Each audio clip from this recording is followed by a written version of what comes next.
तो बच्चों इस क्वेश्चन को सॉल्व करना तो बहुत ही आसान है। सामने वाले को सामने वाले से गुणा करो और सामने वाले दो सिंपल इसी तरीके से नीचे वाले को नीचे वाले से गुणा करो, सामने दो। ठीक, तो आओ गुणा करते हैं। यहाँ पर ध्यान से देखो क्या है, 5 को 8 से गुणा किया तो 5 अट्ठे 40 हो गया। चलिए ठीक है, और नीचे वाले से गुणा करेंगे मतलब 4 को 30 से, तो आ गया यहाँ पर 120। ठीक है, तो ये तो हो गया आपका आंसर। लेकिन अभी भी आपका ये आंसर नहीं है क्योंकि इसको सिंपल सबसे छोटे रूप में कन्वर्ट भी आपको करना होता है। ठीक, तो आप करते हैं फटाफट से। तो 0 से 0 कट गया। ठीक, अब 4 के पार्ट से ये भी कट जाएगा, ये भी कट जाएगा, कितने पटेगा 1 पर, और ये कट जाएगा 3 पर। तो मैंने उसकी जगह ये लिख दिया 1/3 और आपका आंसर ये हुआ हल। ठीक, लेकिन मैं यहाँ पर एक दूसरे तरीके आपको यहाँ पर समझाना चाहता हूँ, सिखाना चाहता हूँ। क्यों सिखाता हूँ ये भी यहाँ पर देखो ध्यान से क्या है।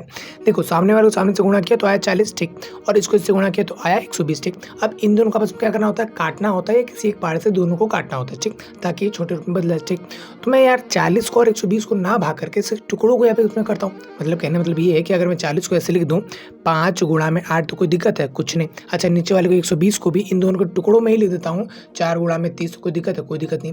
तो ऐसे लिख दूँ तो कोई दिक्कत है नहीं। लेकिन अब इसमें क्या हो गया, इसमें क्या हो गया, आसान हो गया आपको काटना। क्या 4 के पाड़े में आता है, नहीं तो ये आता है, हाँ आता है, कितने पे आता है 2 पर। ठीक, अच्छा 5 के पाड़े में आता है, कितने पे आता है 6 पर। चलिए ठीक है, 2 के पाड़े में ये आता है कितने पर 3 पर। ठीक, तो ऊपर कुछ नहीं बता, तो ऊपर कितना आया 1 और नीचे कितना आ गया 3। ठीक, तो इस तरीके से हम क्या कर सकते हैं, जो चीज़ आपस में गुणा हो रही हो तो गुणा होंगी ही, सिंपल है। 5 को मैं 8 से नहीं काटता, लेकिन हाँ ऊपर नीचे आपस में काटता हूँ क्योंकि ऊपर नीचे आपस में क्या हो रहा है, भाग हो रहा है। ठीक, मानता हूँ आपस में गुणा हो रहे हैं बट ऊपर नीचे क्या हो रहा है, भाग। तो इस तरीके से मैं इस वाले को इसके साथ काटता हूँ, इस वाले को इसके साथ काटता हूँ। आप समझ पा रहे हो, यहाँ पर देख पा रहे होंगे कि इसका जो आंसर हुआ यहाँ पर बड़ा नंबर बना है, उसके बाद उसको काटा गया तो छोटा नंबर बना है। ठीक, लेकिन यहाँ पे क्या हुआ, पहले हमने काटना शुरू कर दिया तो जो चीज़ें आपस में कट रही थी, मतलब जिसके पारे में जो आ रहा था पूरा प्रभाग हो रहा था, हमने काटा और फिर जो बचे कुछ है उसको हमने आंसर निकाल दिया। ठीक, तो कई बार तो आपको इसका इस्तेमाल करना है जिससे कि आपका क्वेश्चन का हल एक बड़ा नंबर बन करके छोटा नंबर ना बने, फटाफट से छोटे से नंबर से आपका आंसर आ जाए, बड़ा कुछ भाग ना हो। ठीक, तो उम्मीद है बच्चों आपको इस बात को समझ में आया हो, जहाँ आप ऐसे भी काटना जरूरी होता है और आप काटो भी, जिससे कि सोल्यूशन आपका जल्दी आएगा। ठीक,